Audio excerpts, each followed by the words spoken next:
Los was the number one defensive player in the nation, and I was the number one. And, man, we was so freaking competitive there. So we was going at it all through practice, and I knew damn well I wasn't faster than Karlos. And Karlos, we was at tutoring, so Karlos was talking. Man, you slow, big and slow, get me going. So, my prideful self, I was hoping that he don't race. I was like, we go outside and race right now. I was hoping he didn't say, let's go. He said, let's go. So now we got a crowd outside, people recording outside of tutoring. Man, we raced, man. They got it on video. I done got smoked. I was hot. Hey, guys, it's Terrence Nan. You're listening to Hear the Spirit, presented by No Game Day. Go Noles. Hey, what's up? This is Peter Ward, a.k.a. E-Dub, in the house. We're listening to Hear the Spirit, presented by No Game Day. Go Live, go Noles. Hi, this is Charlie Ward, and you're listening to Hear the Spirit. Go Noles. This is Terrell Buckley. You're listening to Hear the Spirit, presented by No Game Day. No Bloody. But perhaps better known as the greatest corner to ever step on a football field, Deion Primetime Sanders. Great Deion Sanders, my brother. What's going on, man? I could wake up to that greeting every day, man. That was awesome. Hello, Noles fans. This is former Seminole Derek Brooks, and you're listening to Hear the Spirit, presented to you by No Game Day. James Wilder Jr. What's going on, James? Thanks for having me on. FSOD, Florida State or Die, and go Noles. William Bar None Floyd. Gentlemen, what's up?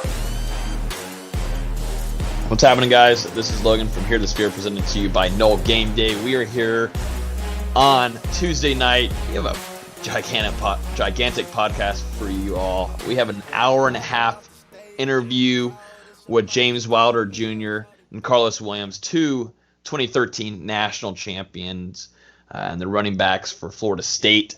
They're going to join and talk about pretty much everything. There's still a lot more that we could talk about, but time had to cut us off. But that is going to be coming to you guys here after we talk about the quick hitters for football.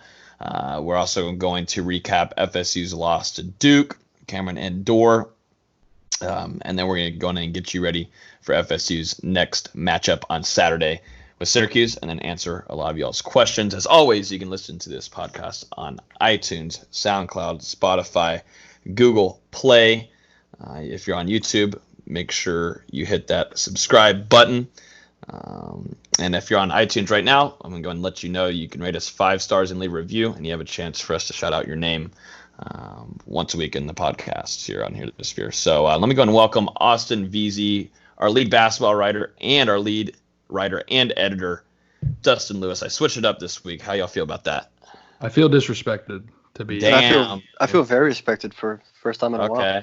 Okay. Well, I felt bad because Austin had to go to Cameron Indoor and then lose and then drive back. He got free behind the bench tickets. I think he's all right.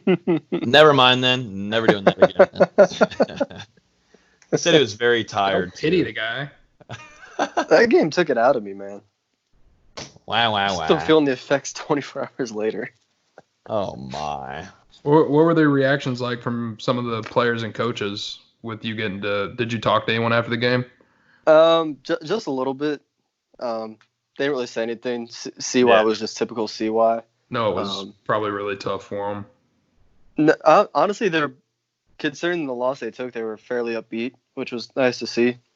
And I know they're going to be refocused for Saturday.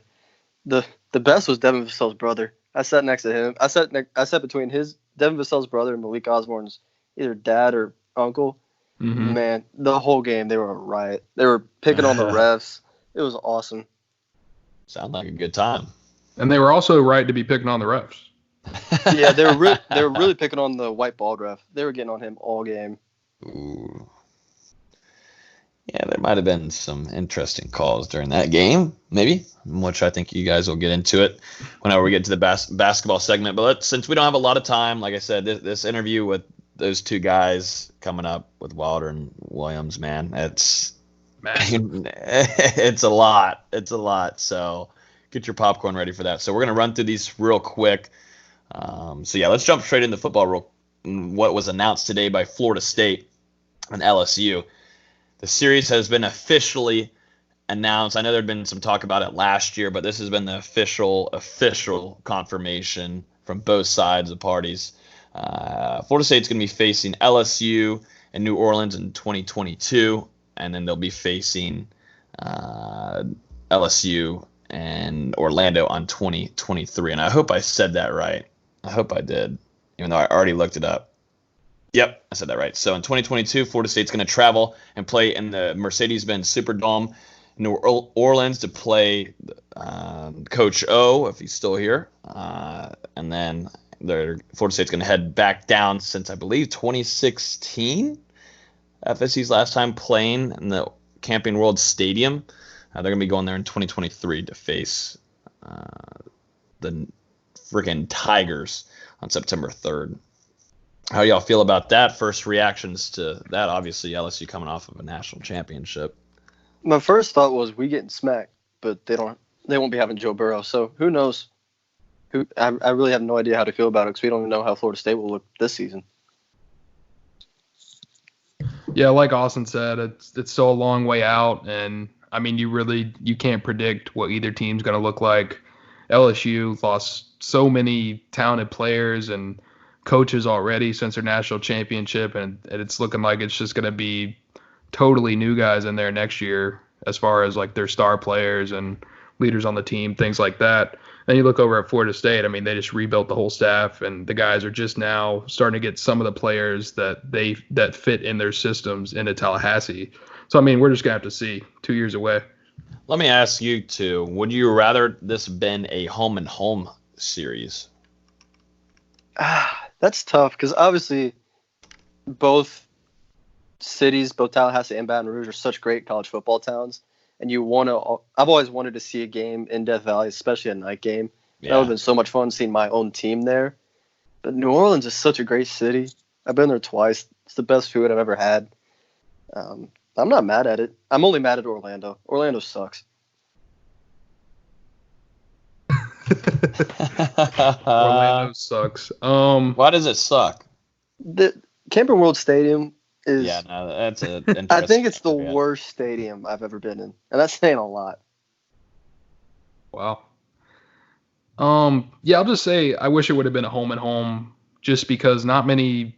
I think it'd be a really good trip for Florida State fans, especially to get out to LSU, Baton Rouge. Obviously, there's so much history there in Death Valley and that stadium. I think that'd be a really cool thing for fans to witness. And then on the flip side, if the game was in Tallahassee rather than Orlando, a lot less of a drive for people like, especially the students at Florida State who make up a large part of the attendance at home games. Yeah, it's going to be tough for students to make that 4.5 hour drive down to Orlando, plus be able to pay the premium it'll cost for tickets to a game like that. So I think it would have worked better venue-wise to have it in Tallahassee, plus Tallahassee gets that economic boost that so many businesses see during football season. I mean, that's just another game out of their wallets, basically. So, I mean, there's pros and cons to both, but would have been better as a home and home, I think, for the cities.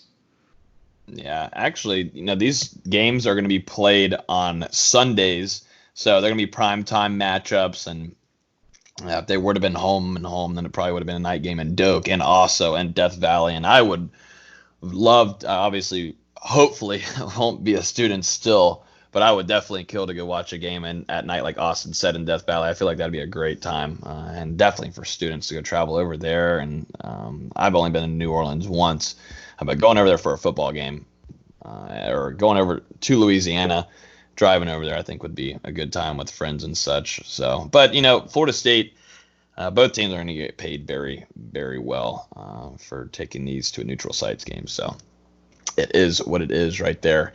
All right, now that we got all the football stuff out of the way, let's go and jump into the interview with Karlos Williams and James Wilder Jr. If you guys did not know, they're both in the CFL. They will be playing in a few months up there. They actually are going to be facing off against each other this upcoming season as rivals. So they talk about that. They talk about their time at FSU. They talk about Jimbo Fisher, loads and loads of their teammates that they had there. Karlos talks about the 2014 Oregon game and what went wrong there. Jameis Winston. There's just a lot to talk about. So let me go and throw you guys there now.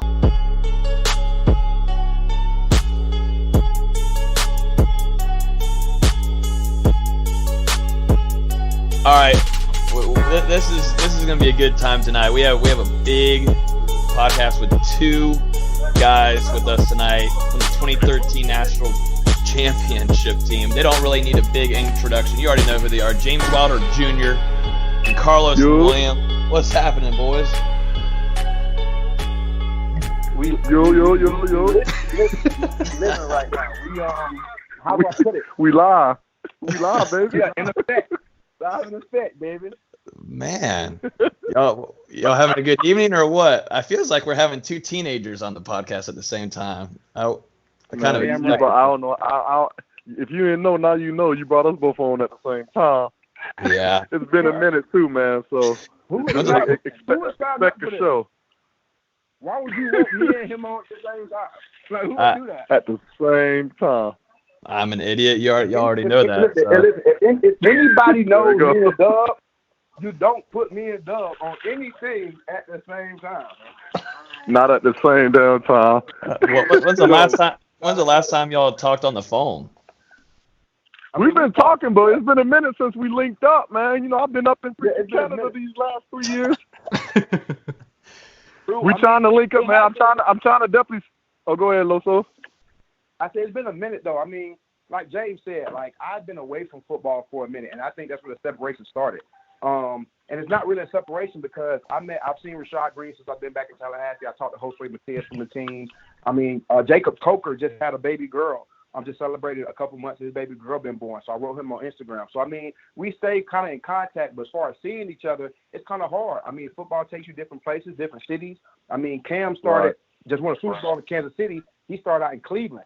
I remember when he first left Cleveland, he was a first-round pick up there. So, I mean, football takes us different places, but we stay pretty connected. I mean, Rodney Smith, that played on that team the year before, went to the National Championship, he wrote me when I got signed by Toronto. So, I mean, Greg Reed just wrote me, and I just talked to him for about 15 minutes. I mean, it goes in cycles, but everybody stays connected. I mean, no-blooded. I mean, it is what it is. Yeah, he's right. He's exactly right. Like you said, we all been keeping in contact, talking to Cam all throughout the playoffs. When the Eagles boom, and always talking with Timmy and Nigel and whatever team booming, man. We always congratulating with each other. Like you said, teams take us different places. Last year I was with the receiver Rodney Smith, and I'm trying to recruit him and get him to come over to Montreal with me. Now I'm at Montreal and I'm over there with Greg Reed now. Hell yeah! Stop trying to recruit. This ain't like high school. You ain't got to recruit no more. You see me? Hey, hey, I'm trying to recruit, baby. I haven't even been living. I've never even lived in Montreal. Hey, we got a nice Grey Cup. Hey, let me get a few more years. You younger than me, man. I think I got you by a year, man. Let me get one more. I put the first one. On my middle finger. I put the first one on my middle finger. I need two. Doug, how that sound? You know me. How does that sound? Me letting you just go. I can't let you have it. Hey, y'all should have known. Hey, you can't do nothing to me. Hey, see, look, this is what they don't know. When Loso used to play safety, me and Los used to go at it every day. Oh my God. I got an actually funny story that y'all didn't even ask about, but I'm gonna go in with it. Yeah. I remember Loso, we was at tutoring. Huh? Oh, shit. Wait, hold on, Loso. Let me tell this one first. So, Los was the number one defensive player in the nation, and I was the number one. Man, we was so freaking competitive there. So we was going at it all through practice, and I knew damn well I wasn't faster than Karlos. And Karlos, we was at tutoring, so Karlos was talking. Man, you slow, big slow, get me going. So, my powerful self, I was hoping that he don't race. I was like, we go outside and race right now. I was hoping he didn't say, let's go. He said, let's go. So now we got a crowd outside, people recording outside of tutoring. Man, we raced, man. They got it on video. I done got smoked. I was hot. That was during summertime. James got his revenge that fall camp. So, you go through camp, you go see coaches, you go to coach's house. So Coach Grant, Eddie Grant, had all the freshmen at his house. Me and Doug, we yakking back and forth. I told him I'm gonna knock you the fuck out when I I remember that. So we're like on second and third team. Coach Stoops throw me in at safety. I come down and cover, we come down and cover 3, and I know it's a run play. and we're like, we're in toilet. Like, we're not supposed to be tackling. We run full speed in the A gap and hit each other. It looked like a lightning bolt had struck the ground. I've never seen Jimbo snap like that in my life. Ooh, no. You got to hit each other. We got shoulder pads and helmets on. We ain't got rest pants on. He took, I mean, I don't think we got another rep. We got specialties because of Coach Grant. I don't think we got another rep or offensive defense for like another 2 weeks. Like, it was bad. Nope. Like, he took us out of practice. That one time, that one play right there, we was so freaking competitive, man. Like, we made each other better. Like, it even got better. Like, when Los came over to running back, the room was so competitive because we had Devontae Freeman there too. Yeah. So I remember like, Los, we were so competitive. Los was like, man, soon I get it, I'm snapping. Like, this running back easy. I've been doing this now. And I remember telling Los, I was like, Los, this college is a little different. He's like, I don't care about none of that. I played both in high school. Like, it's easy to me. And I remember I was like, all right, Los. I was like, so we all competitive. Me and Freeman team. We're gonna get the most yards. I remember Los got the ball. I'll never forget it. I think it was a stretch. No, it was a toss play. He got the ball the first play and took it for like 60. I said, oh shit, Los ain't playing. Oh man. And you don't understand, like we used to be in the film room all the time, like we were so competitive, like not making like bets, but just making like little verbal bets to each other, like seeing who can get the most yards. Hey, I got one funny. Do you remember sophomore year we played in Maryland and the big tight end, the up back on kickoff? Yep. I do, yep.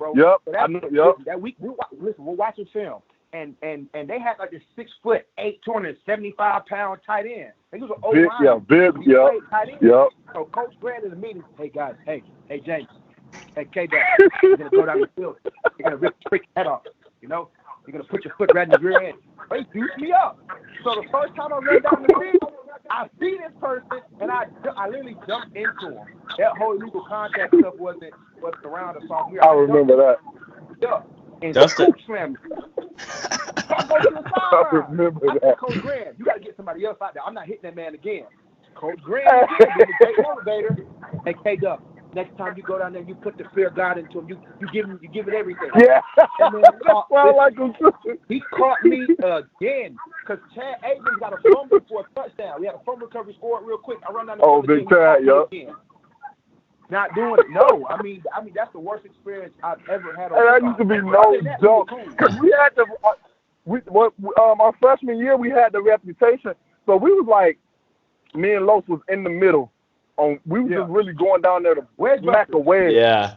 And we was just wedge busting, like, and we had to take pride in it before that tight end that time, I guess. But we used to take pride in it. So when I tell you, go back and look at film. If you can find some film, man, I promise you, go back and look at film from our freshman year. Los used to always be the first person down there. Pow! And then I'll be like 2 steps behind him. Pow! We used to fuck that middle up. Physical. We wasn't getting tackles, but we was fucking that middle up. He built the kickoff team around us. Because think about it now. Yeah. I was on a kick. I was on kick side. We had me, Willie Halstead, Nigel Bradham. Sometimes we had. Nigel Bradham came down. 30, right? Like on the backside, think of it. You had Telvin Smith, Posh, James, Nick Wason, and then you had T. Hunt. Then you had Darby on kickoff. Then you had Christian Jones on kickoff. The kickoff team was full of deadly weapons. You lucky you couldn't put Tim on it. Everybody that's balling in the league right now was on that kickoff team. Joyner? About Joyner. You already say Joyner? What? That man's assassin. Oh, Joyner got what? Joyner used to get all the hits. Oh, and let him hit me. Oh. He never hit you? Business decision. Oh, hey, you making business decisions. Actually, the first time I ever made a business, I'm sorry, we ain't even letting you ask the questions. You done got us on the phone here. You got us all hyped up, bringing back fucking memories now. Dustin's got a good one for y'all to start it off, too. Yeah, for sure. What's up? What's the question? Go ahead, talk to me. Yeah, just to start things off, guys, we don't hold anything back on Hear the Spear. We're going to ask you some tough questions tonight. So, Karlos, I just want to ask you, if you were the starting running back in 2013, you think you guys still would have made that national title run? I think so. You had 3 backs rush over 500 yards. Each back touched the end zone more than 7 times. Why not? We had 3 receivers. It wasn't about who started. It was about how much we were going to score and what running back was going to score at that time.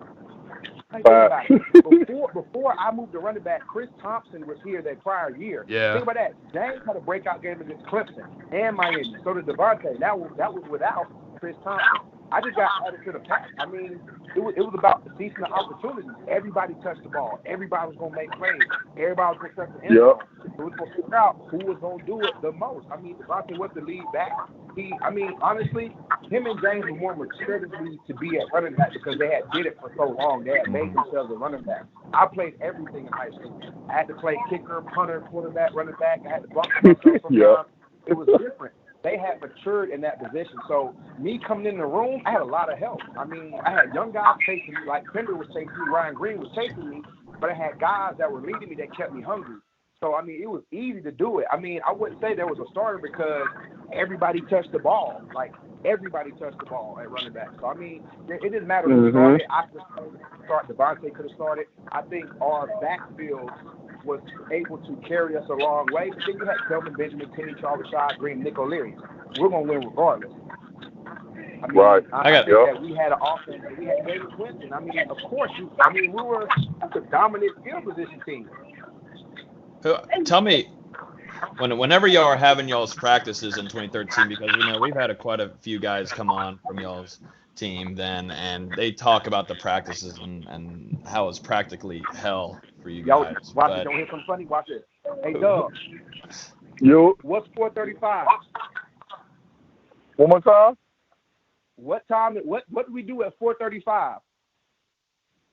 You remember? Man, I'm telling you, at that point, we already wide. That's team run. We in team run. 4:35. We in team run. Yeah, that's what I'm saying. We already live. We already live. Man, I'm telling you, we'll have shoulder pads and helmets. And team run, like mostly, you thinking people just going, look, at Florida State, I'll tell you this. There was no such thing as thudding. Like this little thud stuff. No. There was no such thing. Somebody was getting ran through or somebody getting smacked. Like, and I'll tell you, man, we had linebackers like, we just had so many. Everybody was from the South on our team, so the whole culture was just winning football, like competitiveness. Telvin Smith, Nigel Bradham, Christian Jones. These were the linebackers versus me, Freeman, and Los. And Chris Thompson was hurt at the time. He had the back issue, so they wasn't really letting him. But when I tell you, just like Los said, at Full Stack, man, we team run. Everybody know we running the ball. There's no pulling it, no nothing. No matter what happened, you getting it. And it's the hall gonna always open up. First of all, if Timmy Jernigan don't hit you in the backfield and mess up the whole drill. Oh. First of all, if Timmy don't mess up the whole drill, I love Stork. I love Austin Barron. But I'm gonna tell y'all a real story. And James, you can credit this one. Our freshman year, we're in camp, bro. We're in freshman camp. And it was Sterling Lovelady had blocked Timmy a little too long for one play. Timmy grabbed him under his armpit by his I remember that.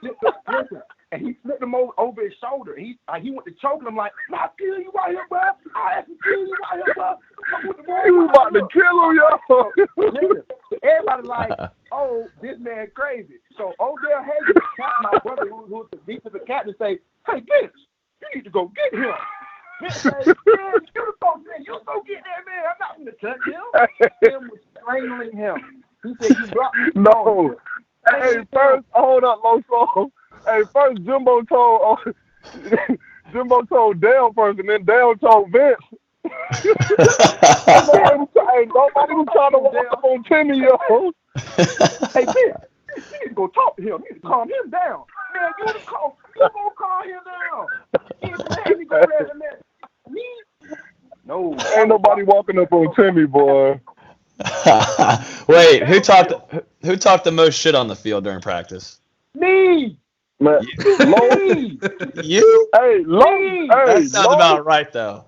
And then when Lowe came to offense, I said, "Oh yeah, we got him on our side talking that shit." So we just all had that, we all have each other back. So we started talking shit, having his back, and then man, it used to be Los and Telvin Smith. Bro. Los and Telvin Smith going to go at it. Telvin going to talk that talk all day, too. Listen, and Telvin was frustrating because he's skinny like a fucking noodle. He's hard. Yeah, he looked like angel hair. He's built like angel hair pasta. So imagine being in the backfield and you know you got a crossfire coming and your center's going away. All you got to do is step in the egg out. When you step in the egg out, you turn sideways like a thin man. Like, he do that little get skinny thing he used to do. He's like Elastigirl. Like he just get real skinny and slide through the gap. He get skinny, man. He'll turn. He ain't lying. He'll turn sideways and disappear for like 1 second, and then man, I'm telling you. We used to tell him you ain't gonna do that shit in the league. And the rookie year, you see Telvin run through the hole, standing sideways. Like how do you block that? Doing the same thing. We used to hate. Block that. Bro, we used to hate. I ain't gonna lie. We used to hate. We used to be like, man, that ain't gonna work in the league. Because, like, he used to stop us in practice. So he used to be like, that ain't gonna work in the league. And sure enough, like Lo said, he went in and doing the same exact move at 100. How 110 pounds soaking wet. My question was, how is Jimbo able to handle all this stuff going on day by day behind the scenes? That's how I don't know how he did it. Man, bro, we governed ourselves. Man, we want to win. We governed ourselves. We wanted to win. It was a difference. Like the guys here now, they're trying to change and they want to win. But man, we just want we had a different attitude. We carried ourselves different. Oh, y'all were arrogant. We knew we were good. We put in that time. We put in that work. We were one of the first teams in the country to have Rocket Man. We had GPSs in our jerseys. We had heart rate monitors. We was ahead every day. We was ahead of the game for sure. And like you said, only Jimbo. The thing about Jimbo, like you said, one thing we was ahead of the game, but two, the thing about Jimbo, I feel like only Jimbo. We had so many different characters, but 90% of our team was just all South Florida or Georgia boys, pretty much. And Jimbo dealt with that, and he used to have meetings like, "You look, I know, we got these competitive asses. Y'all competitive asses. Y'all want to hit in practice. Y'all want to show off. Y'all, that's just y'all." He's like, "I know how to deal with y'all," and everybody had a high respect for Jimbo. Jimbo used to, Jimbo used to demand that respect. Hey, come here, Jay. Jimbo used to demand that respect, and I feel like, man, I'm telling you, all these other coaches, man, I'm telling you, great coaches. I don't feel like no other coach could have handled that team, because the way Jimbo demanded that respect, I don't see no other coach. I don't see all the people that we had, and I wouldn't say characters, but just the different type of competitive guys we had being handled by anybody besides Jimbo. But like you said, we came in with a mindset. Like I remember, I can't talk for the classes before, but I remember Los signed first. He was the number one player in the nation. And then I remember he was like, I came in too, and I was number one at the time. So I was like, man, let's do stuff. We was number one. We was the number one recruiting class, and I was like, yo, it's time to take over. Like we got what we got. You know what I'm saying? We got it up. It's just and then you just added that up with Jimbo, and it was just no turning back from there. I'm gonna make you laugh. You remember when Jimbo found out I started taking my Vyvanse in the middle of practice? What? He did what? What happened? Listen. Low stopped taking his. Anybody knows what Vyvanse Adderall is?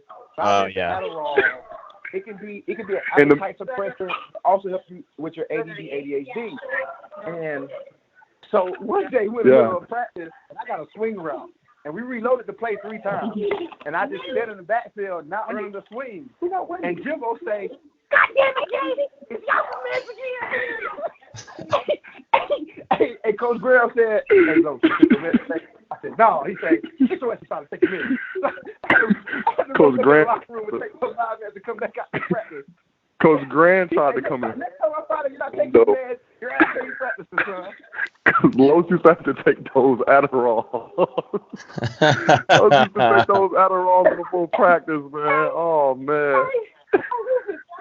Those Adderalls used to kick in. That's what used to have him talking so much, man. So active. You take them Adderalls before practice and be, oh man. Hey, he got hot. He said, "Jay, he took his meds today." Jay said, "Hey, don't you take your man?" I say, "No, Coach." He said, "Get your ass inside and take your man." Man, I wish y'all could have seen that. I remember that too. Like, it was, Yeah, y'all went from the most successful tenure in a long time at Florida State and then followed it right up with Willie Taggart. What do y'all think about his short tenure at Florida State? hello, sir. That man was garbage, man. Listen, I'm gonna keep it a buck.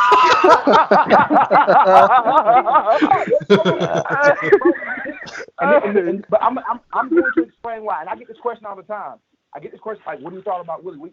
It was a proud moment, just like when Obama got elected. Do I believe in everything Obama believes in? Him being a part of the party he was? No, I don't. But it's historical for my culture, him being the first African American head coach in Florida State or president as well. Like that's historic. But you can't come into a Power 5, man, and just be like, I'm gonna just play some guys and we're gonna be cool. That shit ain't gonna happen, bro. That shit was dead. That shit was dead. That one went in there, man. Listen, we used to losing to Florida State or going tit for tat. I'm finna smash Florida State when I get their head coaching job. That was his mission. If you beat Florida State or Clemson, you win the ACC. That's the only way it lay out.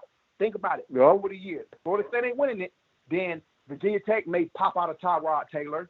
You know, Duke. I mean, somebody may pop out one, but Miami ain't winning it. It's gonna be Clemson or Florida State. Taggart didn't come in here with the mindset of winning right now. He didn't want to win right now. I want to build a program, bro. You're in a Power 5 conference. You think Dan Mullen still have his job if he was 6 and 7? No. Why do you think he got that shit was dead. Mississippi State? Jim McElwain, not at Florida no more. Muschamp, not at Florida no more. You're not going to a Power 5 school in the state of Florida and building a program. You have to go talking about right building now. Right now. You got to go win right now.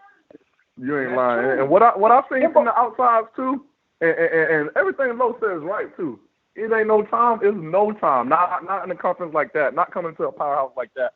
But the biggest thing that I've seen, and this from the outside, because I never met the man, is exactly what we was just saying before. He still had all these Southern boys down there that I said coaches, only a certain type of coaches can handle.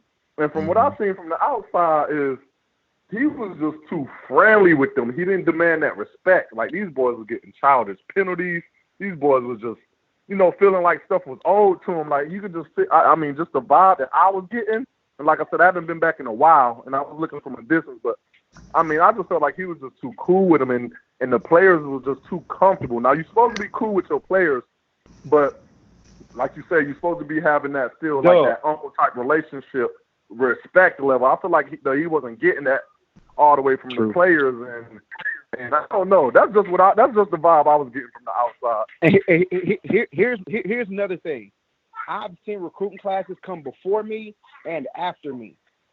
Some of the cats on the roster, and my wife follows recruiting. She's a Florida State fan. Before she's a real, she bleeds garden gold. She is.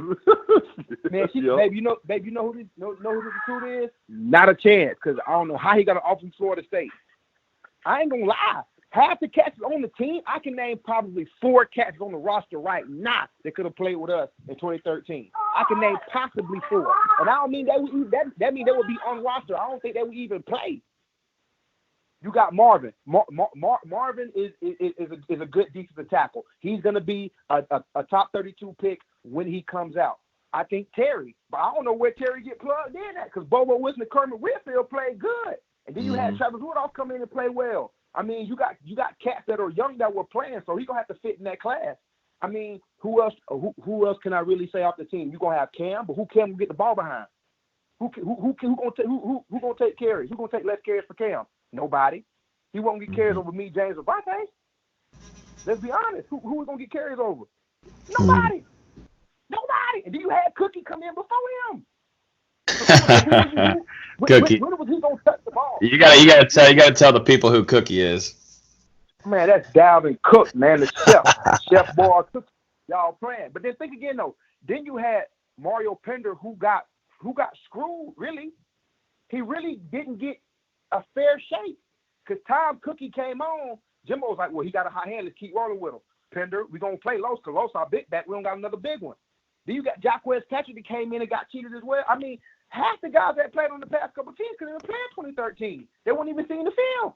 They weren't even tested. They would have the red shirt, gray shirt, and then transfer like they're doing now. They would never play. You ain't got no real – man, we had real killers. Like, man, you think Timmy cared about your well-being when he lined up on the ball? You think he cared about celebrating after giving up a 7-yard run? No. He pissed off. Now he mad. Like, now it's going to be 2 sacks and a forced fumble. Like, guys are celebrating giving up a 7-yard play. You got a nice tackle. D. Jackson, number 5. You celebrating after everything. You gave up what? You gave up a first down and you going to celebrate because you got a decent tackle? Like, I'm just keeping the buck. I mean, people do the same thing to me. Well, Lowe's did this, Lowe's did that. I watch the game from a different perspective. Yes, I played it. Yes, I play it. But I watch it as if I'm a fan because I am. This is my alma mater. I love football. I watch it as a fan. And I don't think that's any kind of characteristic of any linebacker we ever had. Any linebackers celebrating after they make plays, not routine tackles. That's your job. Well, let me jump into I know, Karlos, that you met with them, and maybe you got to see a little bit about Mike Norvell, James, through social media and whatnot. But, tell me, Loesch, real quick, and maybe Wilder, too, what y'all think about Norvell and what he's been talking about and what he's been doing and recruiting and all that. I met him in person. I was up in academics getting my books for the classes I was taking. And my daughters were with me, and I happened to go see Coach Odell, who recruited me for Bartow. And he was in his office putting stuff away and just getting situated. He walked out and greeted me, and he showed my daughters the jersey on the wall and showed my daughters my jersey. And he was very personable. He told me if I needed anything, come up and talk to the director of player personnel. He wants guys that were here, a part of the winning organization, the winning program, to come back and talk to the kids and be around. And he wants to win right now. He talks about winning right now. He talks about guys putting themselves in a position to win and not about building or setting a foundation. Florida State got a foundation. We got 3 of them. We got 3 of them. We got 3 crystal balls. We got the foundation. We have the equipment. I mean, we are here. We are what we are. Like James said, we are what we are. I think he wants to win now. He wants to prove that you don't have to build at Florida State. You have the weapons here to be a winning organization in the program. You got to be able to put those weapons in position to make plays for points on the board. And I think that's what he wants to do right now. I think he feels that. I think he knows what kind of situation he's coming into. I think he knows what kind of program he has, because this ain't Memphis, baby. You got to come in here and win. Right? This ain't Memphis. This isn't Oregon. This is Florida State. No, this ain't Florida State, man.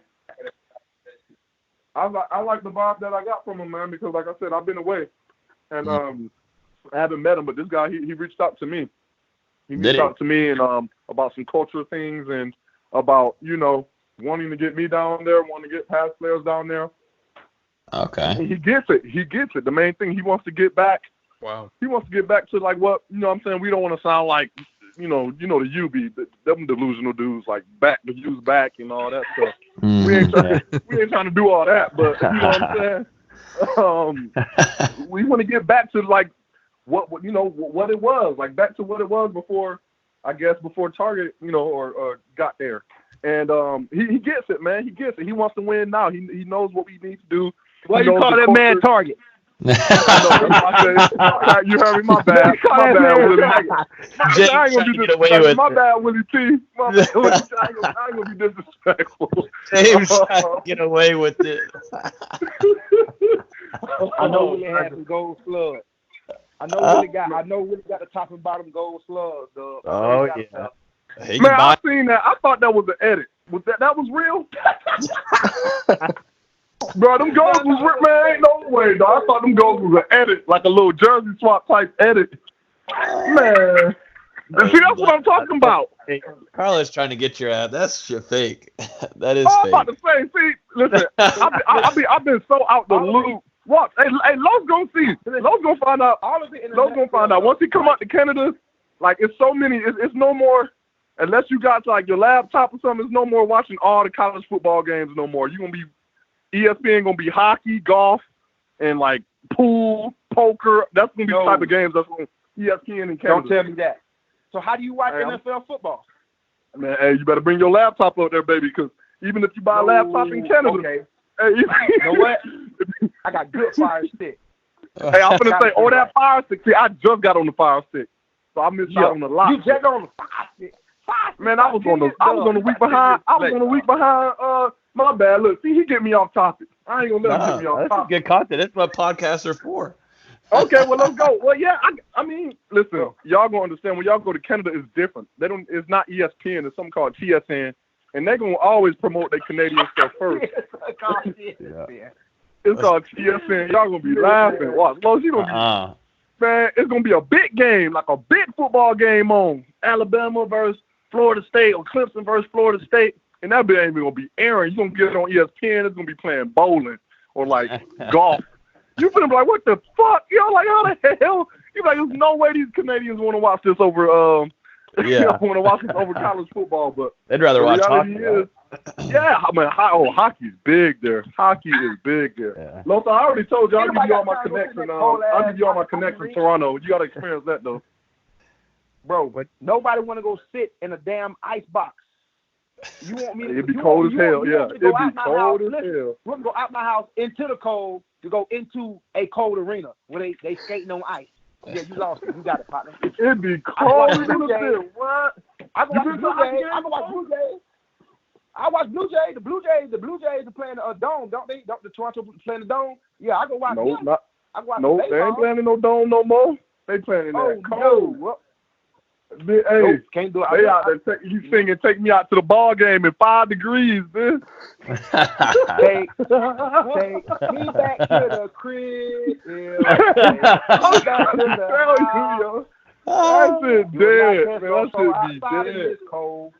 Bro, my Canadian teammates like, let's hit the Blue Jays. I'm like, man, hell no. Y'all skiing different, man. I'm Floridian. I'm Florida, dog. I'm from Florida. Austin's got a good question for you, James. Water, your dad was one of the best players for the Tampa Bay Bucks, led them in rushing. How was it trying to live up to the James Wilder namesake? Man, that's the biggest thing. And I'll tell you this, and I'll be completely honest, because now I'm starting to see, now that I'm seeing these damn contracts, my dad probably should have played some damn linebacker. Linebacker should have got Don't that. Say that. I was going to ask you about that. Everybody told me that. No, they told that. Listen, I'm telling y'all, everybody told me, right, nigga, my bad, excuse my friend. They're like, dude, you so live at like play linebacker. And I was like, man, hell no, I'm gonna be like Pop. They're like, man, your ass is big as hell. I was like, man, my dad was 6'3". I was like, I'm 6'3" too. I'm good. Man, you couldn't tell me nothing. And now that I'm seeing these running back contracts compared to these damn outside linebacker contracts, I'm like, damn, I wish my ass would have played some damn linebacker. Duh. But no, hey, low thing line, they used to tell me every day. I used to get so offended, and that's when conversations like, well, let's go outside and race. That's what it used to lead. That's what little stuff like that used to lead to. I'm about to blow Dub mine. Dub, we were both getting recruited. My first highlight tape was my sophomore year, and I went to a guy who used to own Florida Varsity. His name was Derek Williams. He lived over behind St. Leo's College in Tampa. He used to make everybody's highlight tape. It was FloridaVarsity.com. It was real old. FloridaVarsity.com. Yeah, no, I remember. He put on your highlight tape. I say, man, who the fuck is this guy rushing off the edge? This big ass 32. I say, ain't no way he the number one player in our class. And he was a man child. Like, watching him rush tackles, and Plant was big football. James in high school. I mean, they were what, 6'8". It was big.